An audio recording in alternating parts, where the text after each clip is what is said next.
Subscribe करें और bell दबाएं ताकि कोई खबर रह न जाए।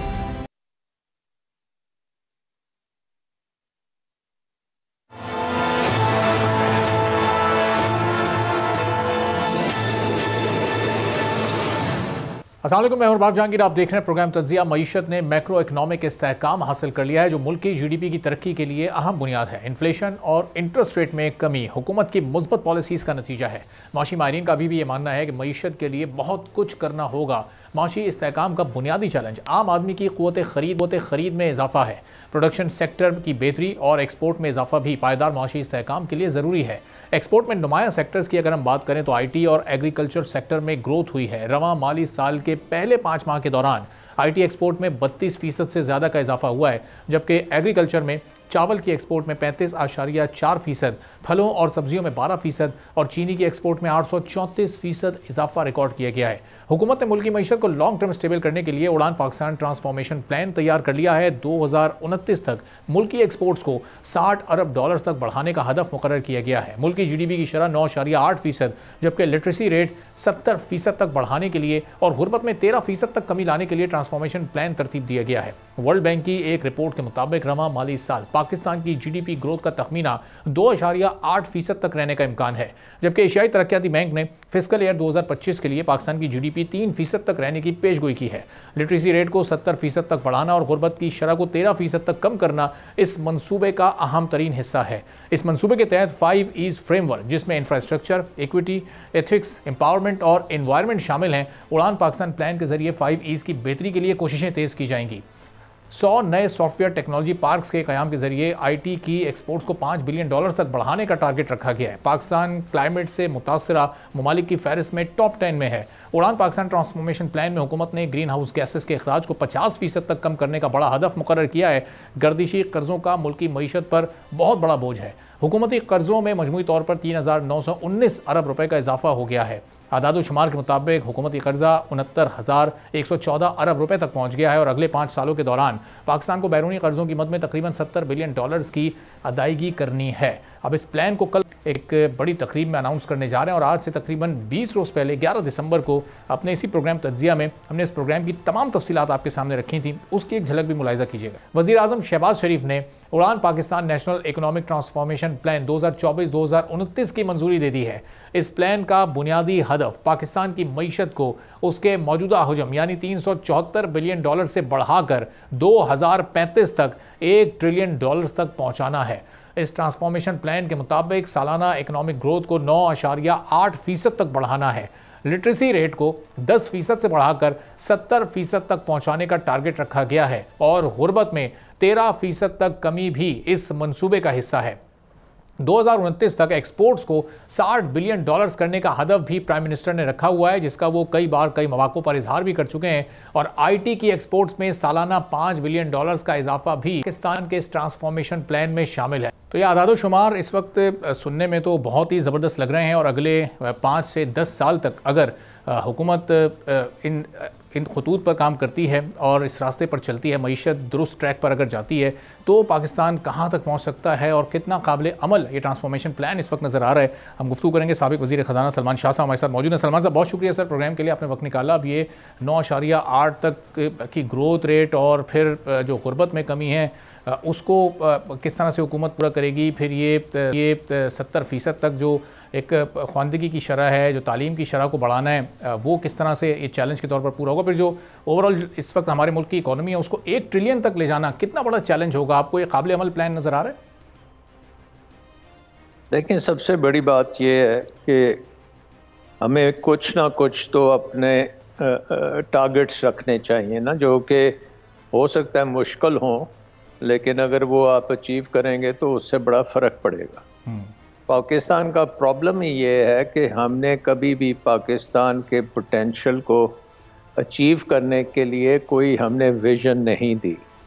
अब आप देखें कि जो दुनिया की 5वीं सबसे बड़ी आबादी है और कई अकाउंट से दुनिया की सबसे यंगेस्ट आबादी है और दुनिया में जो यूथ बल्ज है वो तकरीबन 5वां छठा सबसे बड़ा यूथ बल्ज भी पाकिस्तान में ही है। और पाकिस्तान के ये जो यूथ है ये पाकिस्तान का सबसे बड़ा सरमाया है। अब इनकी बेसिस के ऊपर अगर हम ये कोई विजन सेट करें कि ये हमने रिसोर्स को पाकिस्तान को दुनिया की 5वीं सबसे बड़ी इकॉनमी बनाने के लिए इस्तेमाल करना है, तो पहला बात तो आएगी कि 5वीं सबसे बड़ी इकॉनमी, जबकि आप इस वक्त पता नहीं 40th नंबर पे हैं, तो वहाँ से 5वें नंबर पे कितना टाइम लगेगा? तो मिनिमम टाइम भी लगाएं तो 15-20 साल तो लगेंगे। सही। अगर हमें ये लॉन्ग टर्म विजन मंजूर है, कौम कहती है कि जी हम अपनी आबादी के हिसाब से हमारी इकॉनमी भी उतनी बड़ी होनी चाहिए और हमें तमाम वो इक़दामात करने चाहिए जो हमें उस गोल की तरफ लेके जाएगी, तो ये एक कंसेंसस सबके सामने होना चाहिए। दूसरा नंबर इसमें आता है फिर कि हमने कोई 25 IMF प्रोग्राम किए हैं और तकरीबन सारे IMF प्रोग्राम में थोड़ी बहुत स्टेबिलिटी आती है और उसके बाद फिर हम एक किस्म की जीत डिक्लेयर कर देते हैं कि हम जीत गए हैं, हमने कमाल कर दिया है, और हुकूमत सारे अपने ले लेती है, क्रेडिट ले लेती है, और उसके बाद फिर तमाम वो काम करती है जो आपको वो प्रोग्राम से फिर हम फारग हो जाते हैं। सही। तो ये कोई नई बात नहीं है, बहुत सी हुकूमतें ये काम कर चुकी हैं। नई चीज़ जो होनी चाहिए वो ये है कि ये अगर हमने वाकई एक सस्टेनेबल ग्रोथ की तरफ अब जाना है, तो मुझे अभी तक उसके आसार नज़र नहीं आ रहे कि हम उस तरफ कैसे जाएंगे। नंबर 1 उड़न पाकिस्तान जो अगर एक हमने लिया है, एक स्लोगन है, तो पहली बात हमें कंसिडर ये करनी चाहिए कि हमारी उड़ान में सबसे बड़ी रुकावट क्या है, और जब हम वो रुकावट देखेंगे तो वो में नज़र आएगा कि वो हम सबसे बड़ी रुकावट हमारा अपना निज़ाम है, हमारी अपनी गवर्नेंस है, हमारी अपनी इंस्टीट्यूशंस हैं, हमारी अपनी मैनेजमेंट, हमारी अपनी पॉलिटिक्स, हमारी सियासत है, हमारी एक किस्म का कॉलोनियल निज़ाम जिसको हमें 50 साल पहले ख़त्म कर देना चाहिए था, उसको अभी तक हम लेके बैठे हुए हैं। तो वो जो डीप रिफॉर्म्स करने की ज़रूरत थी हमें, वो हमने नहीं की। हमने निज़ाम वो नहीं बनाया जो हमारे यूथ बल्ज को आज़ादी दे या हमारे एंटरप्रेन्योर्स को आज़ादी दे और वो इक़्तिसादी तौर पे दुनिया में कम्पीट कर सकें और अपनी जो सर्विसेज हैं या अपने प्रोडक्ट्स जो हैं वो आलमी मंडियों तक लेके जा सकें। इस वक्त सबसे, अगर हम कहें, बदतर पोजीशन में है इंटरनेशनल कम्पिटिटिवनेस में, प्रोडक्टिविटी में। हम एग्रीकल्चर की अभी बात कर रहे थे जी। एक आध साल में हमारा कोई तो लग जाती है तो वो बेहतरी तरफ से, क्योंकि कुछ दूसरे ममालिक उस साल हम आगे निकल जाते हैं, लेकिन हम परमानेंट बेसिस के ऊपर हमारे पास वो इकोसिस्टम नहीं है कि हम दुनिया में compete कर सकें। हमारी बिजली अभी भी दुनिया की सबसे महंगी बिजली है, और ये बात तो हम अब कई सालों से करते आ रहे हैं, लेकिन उसमें हमने कोई चेंज नहीं किया। हमने बिजली के निज़ाम को चेंज नहीं किया, हमने कम्पेटिटिवनेस नहीं लेके आए, हमने कम्पेटिटिव बिडिंग नहीं कराई, हमने प्राइवेट सेक्टर को आगे लेके नहीं आए, और बिजली के ज़रिए से हमने इंडस्ट्री को भी ख़त्म किया, हमने एग्रीकल्चर की भी तबाही की। उसके बाद हमने देख लें कि ब्यूरोक्रेटिक जो निज़ाम है, तो हमारी ब्यूरोक्रेसी है, उसमें हमने कोई कमी नहीं की। अभी अनाउंस हो रहा है कि अभी कैबिनेट और बड़ी करनी है, और मिनिस्टर्स बनेंगे, और महकमे खुलेंगे, और डिपार्टमेंट्स खुलेंगे, तो सरकारी जो एक किस्म का हुजूम है वो बढ़ता ही चला जा रहा है, और उसके अखराजात भी बढ़ते चले जा रहे हैं। तो आई थिंक कि हमारा जो फोकस जहाँ पे आके मेरे ख्याल में हम बिल्कुल एक गलत डायरेक्शन में पड़ गए हैं जी। वो ये है कि हमने ये अस्यूम किया है कि ये जो अब स्टेबिलिटी आई है, अब इससे हम आगे निकल जाएंगे into growth without doing anything. अच्छा। कुछ किए बगैर हम ये ग्रो कर लेंगे। हालांकि ये ऐसी बात नहीं है। हमें तो जो फोकस है हमें वो अब रीडायरेक्ट करना पड़ेगा एक ऐसे निज़ाम में जिसमें इन्वेस्टमेंट हो सके। जी सलमान साहब, कदा कलामी की माज़रत, लेकिन इसका मतलब ये है कि जो रिफॉर्म्स हम पहले भी इग्नोर करते रहे हैं, स्ट्रक्चरल रिफॉर्म्स को हम अभी भी इग्नोर कर रहे हैं, और उसको इग्नोर करते हुए आगे बढ़ना फिर एक फाउंडेशन मजबूत नहीं बन सकेगी। ये $60 बिलियन पर अगर हमें अपनी एक्सपोर्ट्स को लेकर जाना है तो ये डबल करने के लिए फिर हमें अपने हाउस को भी इन ऑर्डर करना पड़ेगा, और वो आप कह रहे हैं कि प्रैक्टिकली हमें कहीं होता हुआ नज़र नहीं आ रहा। एम्बिशियस टारगेट्स हम सेट कर लेते हैं और फिर उसके करीब जाकर फंस जाते हैं, जिस तरह अभी ये 13,000 अरब का ये टैक्स कलेक्शन का टारगेट है, ये हम $60 बिलियन हम 5 साल में कैसे इसके करीब पहुँच सकेंगे?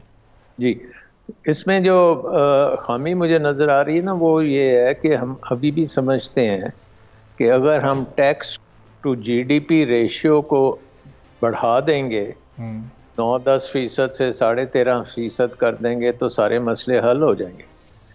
लेकिन हमें ये नहीं पता कि हमारी जो असल इम्पोर्टेंट चीज़ है वो हमारी इन्वेस्टमेंट है, और इन्वेस्टमेंट टू जीडीपी रेशियो हमारी पीक पे जब आई थी वो 2007-2008 में तकरीबन 22-23% पे आई थी, और उसके बाद पिछले 15 सालों में वो 12% से ऊपर नहीं गई, 12-13 इस तरह से वो चलती रही है, और आज भी वे तकरीबन 13% होगी, हद कह लें तो 14% होगी। हालांकि हमें टैक्स टू जो इन्वेस्टमेंट टू जीडीपी है वो हमें कम से कम 30-35% चाहिए, और जब तक हम अपनी स्ट्रेटजी, इकोनॉमिक स्ट्रेटजी को इन्वेस्टमेंट की तरफ नहीं राग़िब करेंगे और हम टैक्स में पड़े रहेंगे और यही कोशिश करते रहेंगे कि बिज़नेस पे और टैक्स कैसे लगाया जाए, अवाम पे और टैक्स कैसे लगाए जाएं, कैसे हमें अरबों रुपए में इजाफी टैक्स आने शुरू हो जाएं, और बगैर अपनी हुकूमत को रिफॉर्म किए तब इसी ब्यूरोक्रेसी को आप और पैसा देंगे जिन्होंने पहले ही आपके जो पहला पैसा है उसके ऊपर तो कोई रिटर्न नहीं आया ना जी।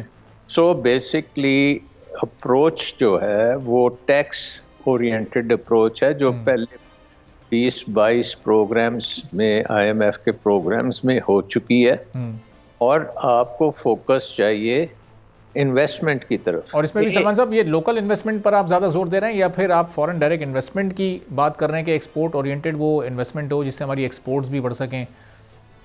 देखिए, सबसे पहली जो फोकस होता है ना वो आपका डोमेस्टिक इन्वेस्टर होता है। ओके। और वो मुल्क तरक्की करते हैं जिनके अपने डोमेस्टिक इन्वेस्टर्स, एंटरप्रेन्योर्स वो इनोवेटिव होते हैं, वो इन्वेस्ट करते हैं। निज़ाम ऐसा होता है कि उनकी इन्वेस्टमेंट के लिए फाइनेंस मिलती है, टेक्नोलॉजी वो लेके आते हैं, वो ट्रेनिंग लोगों की करते हैं, वो मार्केट्स में जाते हैं इंटरनेशनली। तो वो एंटरप्रेन्योर्स जो हैं वो सबसे पहले इन्वेस्ट करते हैं, उनको देख के फिर फॉरेन इन्वेस्टर भी आते हैं और वो कहते हैं जब ये डोमेस्टिक इन्वेस्टर इतना अच्छा जा रहा है तो वो एक अट्रैक्शन होती है। ठीक है। तो हमें ये इन्वेस्टमेंट की शिद्दत से ज़रूरत है, और इसको आगे लाने के लिए भी हमारे पास जो फॉर्मूलाज हैं वो अवेलेबल हैं कि नंबर 1 आपने डीरेगुलेट करना है इकोनॉमी को, क्योंकि जो इन्वेस्टर इन्वेस्ट करना चाहता है तो उसके सामने सबसे बड़े जो हर्डल्स होते हैं, एक तो वो इंस्टीट्यूशंस और इदारे होते हैं जिनमें रूल्स, रेगुलेशंस और ब्यूरोक्रेट्स वो बैठ के हर चीज़ को रोकने की कोशिश करते हैं। उनकी इंटेंशन नहीं होती, बट वो डिज़ाइन ही इसी तरह से हुए हैं कि वो क्योंकि कॉलोनियल ईरा से चल रहे हैं, वो इन्वेस्टमेंट को परखते हुए उसको बर्बाद कर देते हैं। ठीक है। और उसको होने नहीं देते, टाइम बहुत ज़्यादा उसमें लग जाता है। सो वो हर्डल्स आपको कम करने पड़ेंगे। फिर competitiveness के hurdles हैं कि आपके पास टेक्नोलॉजी नहीं है, आपके पास रॉ मटेरियल उस क्वालिटी का नहीं है या उस कीमत पे नहीं है जो इंटरनेशनल चाहिए, बिजली आपकी बहुत महंगी है, एनर्जी महंगी है, तो ये चीज़ों के ऊपर भी आपको काम करने की ज़रूरत है। अगर ये इन पे हम काम नहीं करेंगे और सिर्फ हम मैक्रो लेवल पे IMF के प्रोग्राम पे ये हमारा सारा दारोमदार है, तो फिर हम यहाँ ही बैठेंगे, बिल्कुल सही, उड़ान नहीं हो सकती। फिर हमारा जो इस वक्त स्टेबिलिटी है वो ग्राउंड स्टेबिलिटी है, वो उड़ान वाली स्टेबिलिटी नहीं। ठीक है, बहुत बहुत शुक्रिया सलमान शाह साहब, साबिक वज़ीर ख़जाना हमारे साथ मौजूद थे। एक छोटा सा ब्रेक लेते हैं, ब्रेक के बाद वापस आएंगे, एक और अहम मौजू पर बात करेंगे।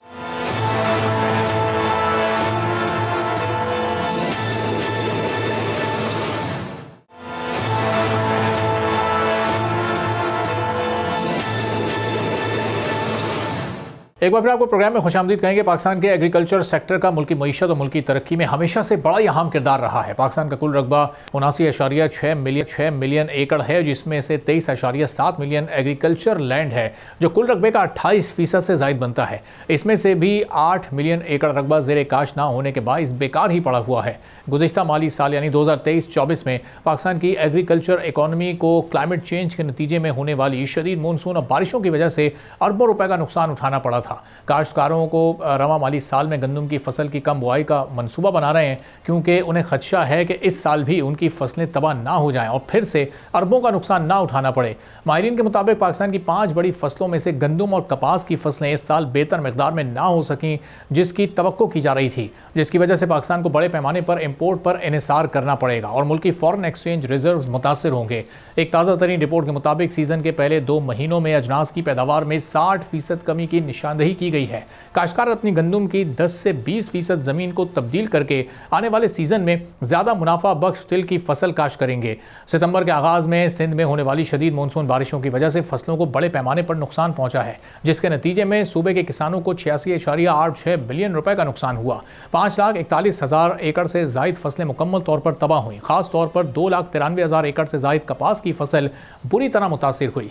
35,271 एकड़ पर चावल की फसलें मुकम्मल तौर पर तबाह हुई और 2,69,000 एकड़ से जायद फसलों को नुकसान पहुंचा। शदीद बारिशों से कपास की पैदावार में 21% और खजूर की पैदावार में 41% का नुकसान हुआ। इसके अलावा टमाटर की नर्सरीज को 3.4%, तिल की फसल को 22%, प्याज को 58%, मिर्चों को 12% और सब्जियों को मजमूई तौर पर 18% का नुकसान उठाना पड़ा। एग्रीकल्चर सेक्टर के माहिरीन के मुताबिक मैक्रो और माइक्रो लेवल के चेंजेस करके ज़राई शोबे को रिवाइव किया जा सकता है। प्राइवेट सेक्टर की तरफ से कम इन्वेस्टमेंट ज़राअत के शोबे में जिद्दत और टेक्नोलॉजी का इस्तेमाल और इक़्तिसादी तरक्की में सबसे बड़ी रुकावट है। किसानों की अक्सरियत छोटे ज़मींदारों पर मुश्तमिल है, जिनमें से तकरीबन 90% के पास 5 हेक्टर से भी कम ज़मीन है और इसके लिए दूसरा सरप्लस पैदावार के लिए हुकूमत की तरफ से क्रेडिट और सहूलत के बगैर तरक्की वो नहीं कर सकते। माजी में हुकूमतों ने काश्तकारों के लिए मुख्तलिफ क्रेडिट स्कीमें ज़रूर मुतारिफ करवाई, लेकिन उनका कोई खातिर ख्वाह नतीजा नहीं निकल सका, जिसकी बुनियादी वजह सूद पर मबनी कर्जे थे। अब ज़्यादातर किसान सूद पर कर्ज नहीं लेना चाहते।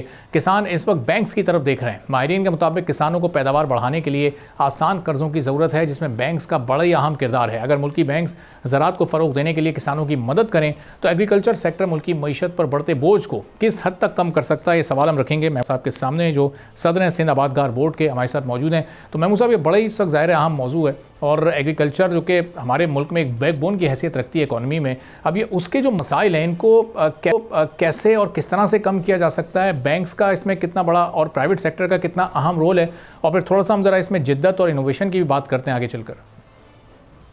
जी, आपका बहुत बहुत शुक्रिया। आपने 2-3 चीज़ें बड़ी अहम की, उसका मैं कोशिश करता हूँ बहुत जल्दी जवाब देने की। सबसे पहली बात, अगर आप अपने इकनॉमिक नंबर्स देख लें तो सबसे ज़्यादा एम्प्लॉयमेंट प्रोवाइडर डायरेक्ट आजकल एग्रीकल्चर है, विच इज़ 40% इस मुल्क का ज़राअत एम्प्लॉयमेंट प्रोवाइड करता है, जबकि जीडीपी में कंट्रीब्यूशन उसका कोई तकरीबन 20% के करीब है। जो आपके लार्जेस्ट एक्सपोर्टेड चीज़ें हैं इस मुल्क की वो एग्रीकल्चर रिलेटेड हो, टेक्सटाइल हो, राइस हो, वो सारी आपकी एग्रीकल्चर रिलेटेड हैं। देखिए, आपने इस बात के ऊपर तो फोकस अपने इंट्रो में बहुत अच्छी तरह कर दिया कि क्लाइमेट चेंज और प्रोडक्शन और ये सारी चीज़ें अफेक्ट कर रही हैं। जिस चीज़ के ऊपर फोकस नहीं हुआ कि हमारी जो सरकार है इस वक्त जितने भी भाव हैं अपने प्रोडक्ट्स के, कमोडिटीज़ के, वो पिछले 3 साल से देख लें वो धान की फसल हो जो कि आपकी लार्जेस्ट एक्सपोर्टेड एग्रीकल्चर कमोडिटी है, कॉटन की प्रोडक्शन हो या गंदम की हो, उन तीनों में आपकी और शुगर केन भी लास्ट ईयर से उसमें रिडक्शन आई है और इनपुट्स की कॉस्ट में पिछले 4 से 5 साल में दुगनी से ज़्यादा इंक्रीज आ गई है। तो साथों साथ ना सिर्फ प्रोडक्शन कम हो रही है बल्कि जो भाव मिल रहे हैं एग्रीकल्चर को वो भी कम मिल रहे हैं।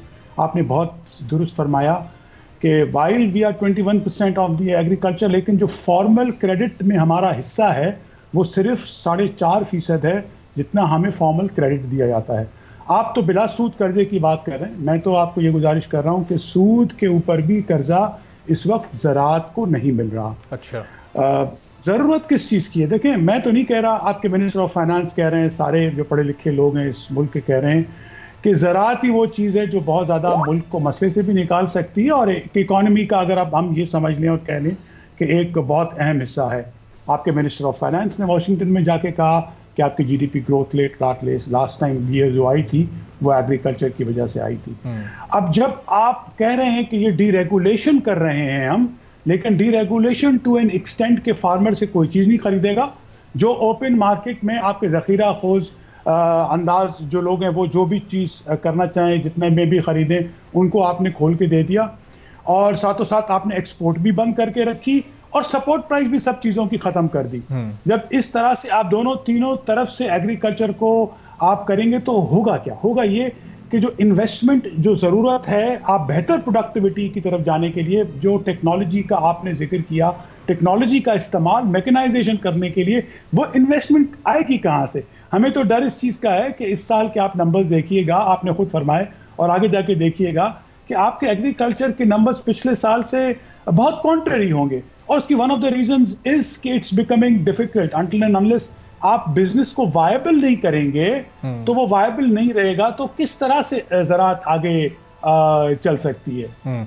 तो महमूद साहब, इसका मतलब कि अभी जो बुनियादी तकाज़े, बुनियादी रिक्वायरमेंट्स हैं वही नहीं पूरी हो पा रही, तो टेक्नोलॉजी और इनोवेशन तो फिर बहुत आगे की बात है। तो ये किस बुनियाद पर इस वक्त एग्रीकल्चर को, आपने फाइनेंस मिनिस्टर का हवाला दिया, वो हर जगह एक गेम चेंजर के तौर पर, पाकिस्तान की इकॉनमी की एक बैकबोन के तौर पर जब वो गिनवा रहे हैं, फैसिलिटेशन तो अभी जो आपने बयान की और कुछ जो हमारी भी थोड़ी बहुत जो रिसर्च है उसके मुताबिक कहीं कोई ऐसी खास नज़र नहीं आ रही है। आप कह रहे हैं कि सूद के साथ भी कर्जे नहीं मिल रहे, जो शायद थोड़े बहुत मिलते होंगे वो भी बड़े शॉर्ट टर्म होते हैं और फसलों का टाइम ही इतना हो जाता है कि उससे पहले उन कर्जों को वापस करने का टाइम आ जाता है। तो ये मामला चलेंगे कैसे आगे? फिर ये शोबा कैसे इस्तेहकाम हासिल कर सकेगा? देखिए, आपके पास आप एक नंबर्स उठा लें कि आपके पास 8 मिलियन से ज़्यादा फार्मिंग हाउस होल्ड्स हैं, उसमें से 60 से 65% वो लोग हैं जो आपके स्मॉल फार्मर्स हैं। अब अगर उसमें से आपने 2000 लोगों को, 5000 को, 10,000 को कुछ दे दिया तो मुझे बताएं उसका फ़र्क क्या पड़ने लगा है ज़राअत के ऊपर?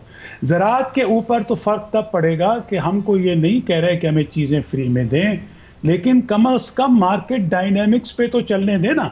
अगर आप ये कह रहे हैं कि हम गंदम की एक्सपोर्ट 1 किलो करने की इजाज़त नहीं देंगे और जितना इंपोर्ट भी करेंगे और आप अपने मुल्क में भी बेचें, उसके लिए ना आपके पास स्टोरेजेस हैं ना ख़रीदार हैं, तो होगा क्या? होगा ये कि 4000 रुपए वाली गंदम 2200 में, 2000 में भी खरीदार नहीं होंगे। 700 अरब रुपए का आप नुकसान उनको पहुंच जाएगा।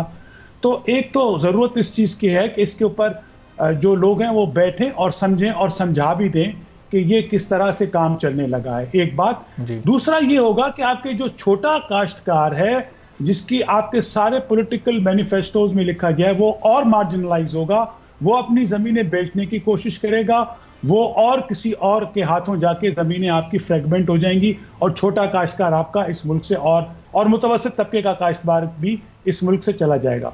तो जरूरत इस चीज की है इस वक्त बैठें और समझें कि जो पिछले साल में आपने तजुर्बा किया, आपने अगर फ्री इकोनॉमी की बात की तो क्या आपने IMF के कहने के ऊपर एक तरफ तो फ्री कर दी, दूसरी तरफ तो आपने हाथ भी बांध दिए, पैर भी बांध दिए ज़राअत के। इनपुट की प्राइसेस आप कह रहे हैं कि मार्केट के हिसाब से खरीदो।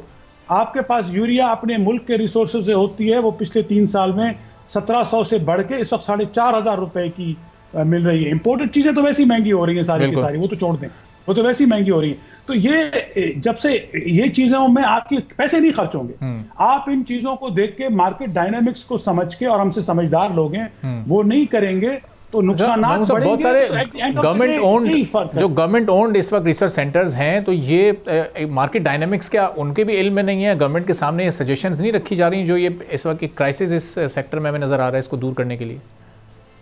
ये आपका सवाल बहुत अच्छा है। देखें, आपके पास प्रोविंशियल असेंबलियां हैं, नेशनल असेंबलियां हैं, अनफॉर्चुनेटली कहीं पे भी इस किस्म का बहस तो हो नहीं रहा कि आपने जो 30 साल पहले तक काम करते रहे सपोर्ट प्राइस का, आप कह रहे हैं कि भाई नहीं करना चाहते, फ्री इकोनॉमी छोड़ना चाहते हैं। तो फ्री इकोनॉमी छोड़ना चाहते हैं तो फिर आप एक्सपोर्ट भी अलाउ कर दें ना, मार्केट को भी तो फ्री करें ना। फिर आप अगर आप मार्केट को फ्री नहीं करेंगे तो फिर ये कहा है कि आपने डीरेगुलेशन की बातें आप सुना रहे हैं। तो आपकी जो बात है कि देखिए, ये अनफॉर्चुनेट बात है कि आपके सारी प्रोविंशियल असेंबली या नेशनल असेंबली, सेनेट, वहां पे हमने तो कहीं पे भी कोई गुफ्तगू होते हुए नहीं सुनी है, इसके अलावा कि सियासत की और इक़्तिदार की बातें हो रही हों। लेकिन जो आपका मेन आपका, देखें, हम नहीं कह रहे, आपके इंटरनेशनल इदारे कह रहे हैं कि ज़राअत में अगर 1 रुपया जनरेट होता है तो वो मईशत पे 15 गुना उसका एडवांटेज होता है, क्योंकि वो फील्ड में पैदा होती है, फिर उसको मजदूर उठाता है, ट्रांसपोर्ट होती है, एक्सपोर्ट होती है, प्रोसेस होती है, और उसमें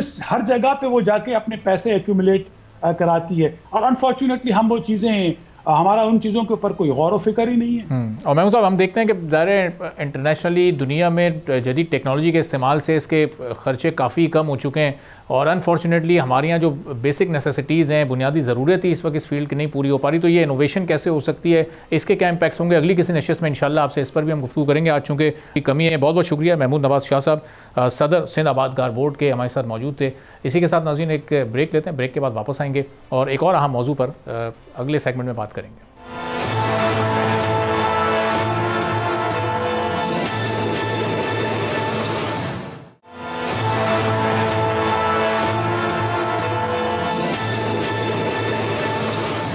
एक बार फिर आपको प्रोग्राम में खुशामदीद कहेंगे। पाकिस्तान इस वक्त जिन माशी मसाइल का सामना कर रहा है, उसकी बुनियादी वजह वसाइल की कमी है और अखराजात में मुसलसल इजाफा है। यही वो बुनियादी मसला है जिसकी वजह से हर हुकूमत माली खसारों का शिकार रहती है, जिसे पूरा करने के लिए कभी कमर्शियल बैंक्स और कभी आलमी मालियाती इदारों से हाई इंटरेस्ट रेट और सख्त शराइत पर कर्जे लेने पड़ते हैं, जिसका असर फिर आवाम पर महंगाई और माशी बदहाली की सूरत में पड़ता है। हर माली साल में टैक्स कलेक्शन का हदफ मुकर्रर किया जाता है, जिसमें अक्सर होता है कि हुकूमतें नाकाम हो जाती हैं क्योंकि लोग टैक्स देना ही नहीं चाहते, और हुकूमत के लिए टैक्स नेट बढ़ाना इंतहाई ज़रूरी है। फिर बहुत से शोबे ऐसे हैं जहां टैक्स देने का कोई तसव्वुर ही नहीं है।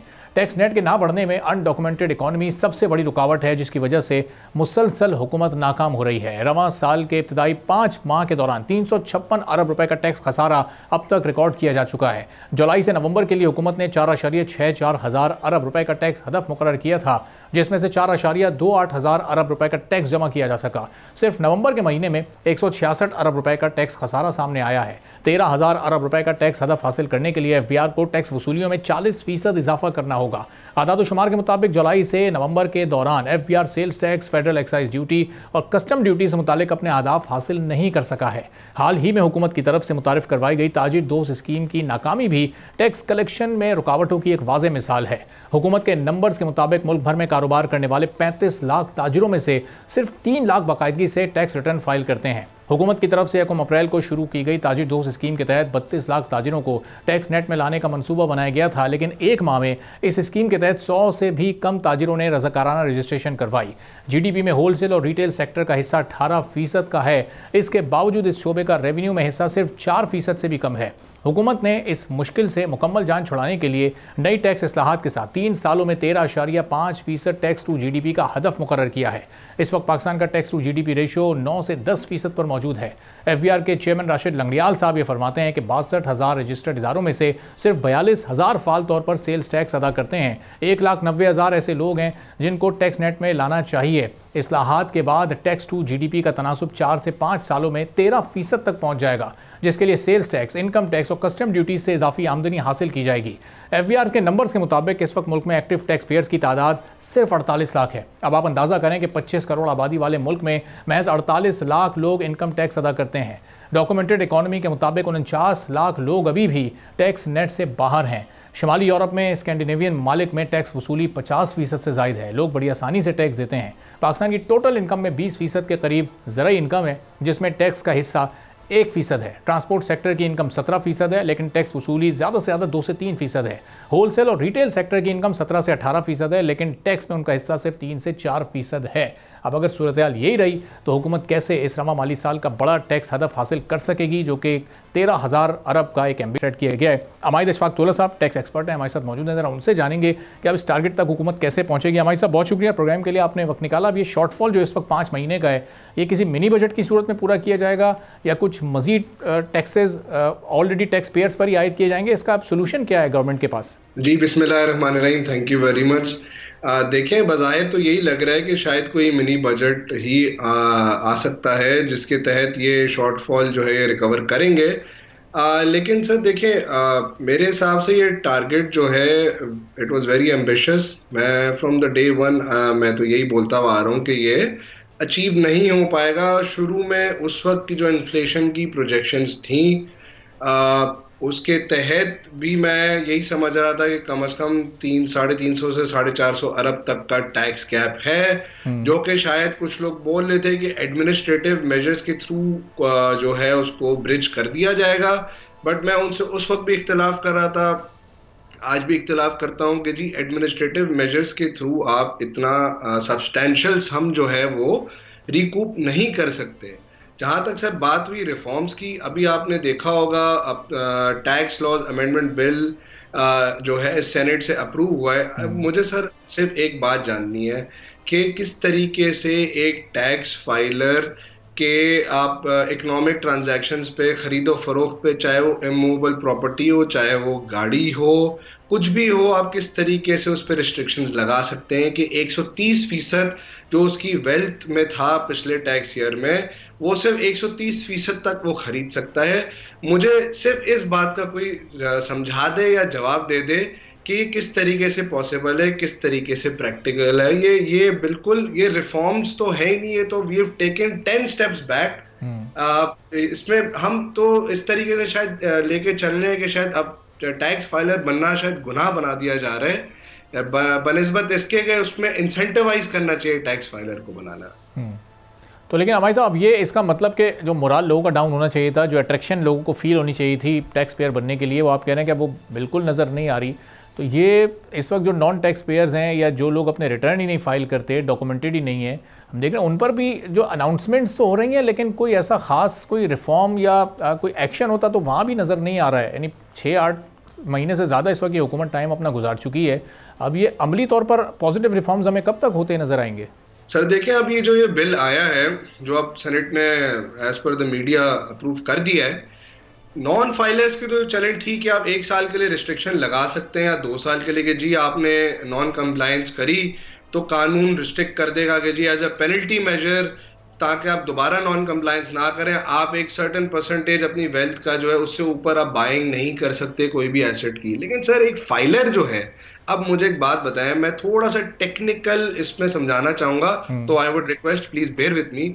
अब सर मुझे एक बात बताएं, अगर मेरी वेल्थ में लेट से 100 रुपए की एक ही प्रॉपर्टी, इमूवेबल प्रॉपर्टी, ठीक है, वो कॉस्ट पे रिकॉर्ड हुई है, मैंने 10 साल पहले परचेज करी थी, अब मुझे 500 रुपए की प्रॉपर्टी चाहिए है और ये प्रॉपर्टी जो मैं बेचने जाऊंगा ये 400 रुपए की बिकेगी, तो एज पर जो इनकम टैक्स ऑर्डिनेंस की ऑपरेशन है, मैं 100 की प्रॉपर्टी को 400 में बेच के 500 की परचेज कर सकता हूं। लेकिन इस अमेंडमेंट के तहत मैं 230 रुपए से ज्यादा या 130% से ज्यादा अपनी वेल्थ की परचेज ही नहीं कर सकता हूं, जो कि मेरे ख्याल से बिल्कुल इम्प्रैक्टिकल है। और इनफैक्ट ये जो इनकम टैक्स ऑर्डिनेंस जो इनकम टैक्स को गवर्न करता है हमारे मुल्क में कानून, ये तो उसकी भी खिलाफ वर्जी है, क्योंकि ये पॉसिबल ही नहीं है। आप किस तरीके से एक टैक्स पेयर को जिसकी जो है वेल्थ वाइट है, जिसकी वेल्थ में सारी चीजें डिक्लेयर्ड है और एक चीज कॉस्ट पे डिक्लेयर्ड है, या तो आप कानून में तब्दीली ले आएंगे जी हर साल रीवैल्यू करेंगे, वो एग्जेम्प्ट हो जाएगा। जब एक चीज कॉस्ट पे डिक्लेयर्ड है, मैं उसको बेचता हूं तो मेरी वेल्थ में सफिशिएंट रिसोर्स ऑलरेडी आ चुका होगा जब मैं उसको बेचूंगा।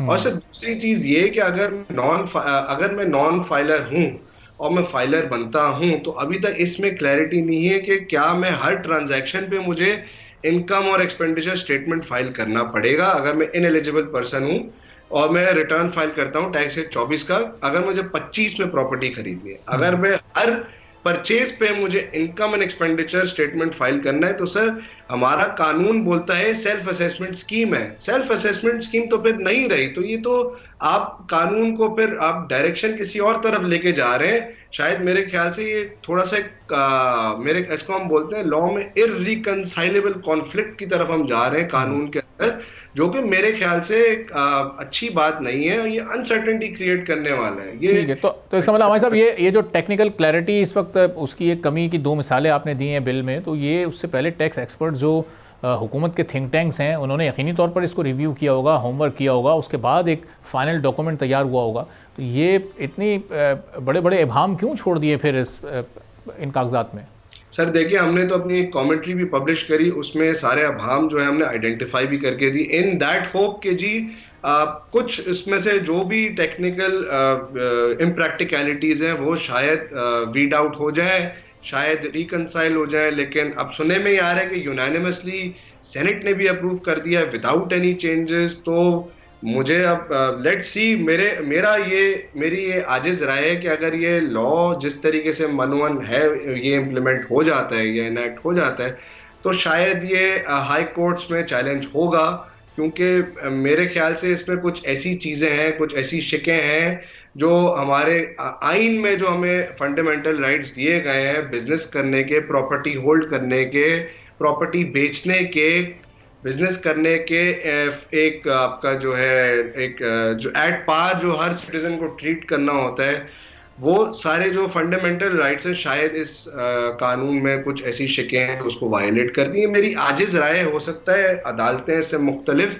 फैसले दें। और टैक्स पेयर्स का फिर इससे जो मोराल कितना डाउन होगा, उनकी कितनी ये डिस्करेजमेंट है कि जो लोग हैं टैक्स पेयर ऑलरेडी, और रियल एस्टेट सेक्टर इससे कितना डिस्टर्ब हो सकता है। जो टैक्स कलेक्शन का इस वक्त हम एक 350 अरब से ज़ायद का शॉर्टफॉल देख रहे हैं, इसके नतीजे में फिर कुछ इस शॉर्टफॉल में भी कोई इजाफा हो सकता है, कोई थोड़ा बहुत इम्पैक्ट यहाँ भी क्रिएट कर सकता है।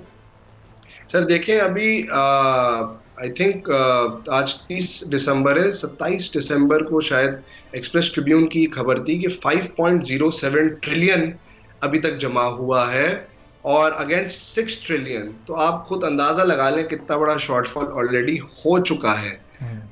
मेरे ख्याल से सर मोराल डाउन नहीं होना चाहिए, लेकिन अब आप देखें कि अगर सैलरीड क्लास, शॉर्टफॉल तो आ रहा है लेकिन सैलरीड क्लास ने पिछले साल से ज्यादा टैक्स दिया है, कंट्रीब्यूट किया है। मेरे ख्याल से सिर्फ इम्प्लीमेंटेशन की कमी है और एक पॉलिटिकल विल की कमी है शायद। ठीक है, बहुत बहुत शुक्रिया हमारे इशफाक़ुल्लाह साहब, टैक्स एक्सपर्ट हमारे साथ मौजूद हैं। सुनिए, इसी के साथ नाज़रीन आज के प्रोग्राम से इजाज़त दीजिए। अल्लाह हाफ़िज़।